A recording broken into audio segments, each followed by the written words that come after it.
An update on the migrant situation. I haven't bothered you for some time here on YouTube. So, more than 21,000 have now crossed the English Channel this year, and today, Monday, is another very, very busy day.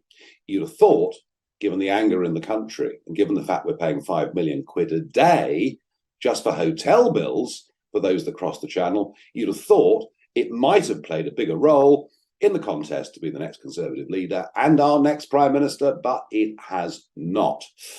To be honest, they're doing their utmost not to discuss the subject at all. They're both placing their faith in Dominic Raab's British Bill of Rights, and it sounds absolutely wonderful, and we will get back control of our borders. It's a little bit reminiscent of the years before Brexit, of the Conservative Party saying we will renegotiate with the European Union and get a better deal, because you can put through a British Bill of Rights, but we're signed up to the European Convention on Human Rights through a treaty, and we're not going to break that treaty, and they are not going to budge or bend one single inch. So what's the situation? My guess is the numbers coming will increase massively. We've learned that for a period in July, up to 40% of those who came had come from Albania. The Albanian gangs, as we speak, are trying to edge out the Turkish gangs in Calais, Dunkirk, and elsewhere. And knowing how these Albanian criminals work, they'll probably do incredibly well. We also know there's a huge number of Albanians that have come into Britain that are working in the illegal economy.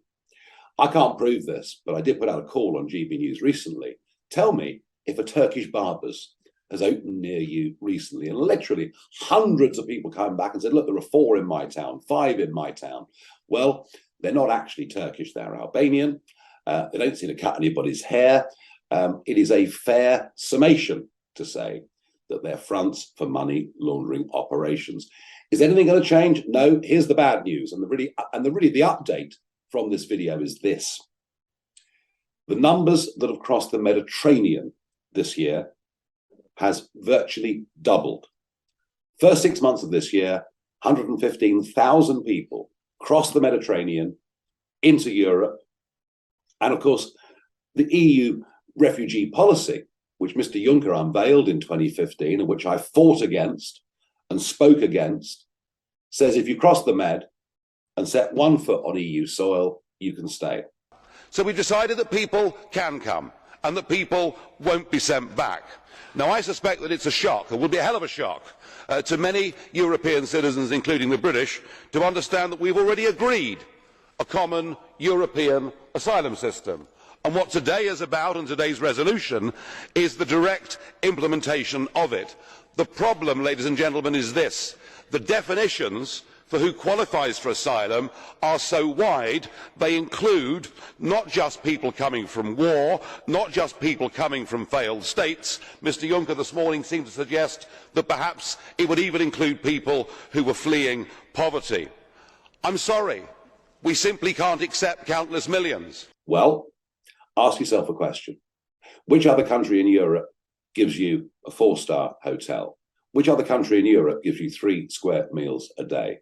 Which other country in Europe gives you medical treatment, dental treatment, which very few Brits can get?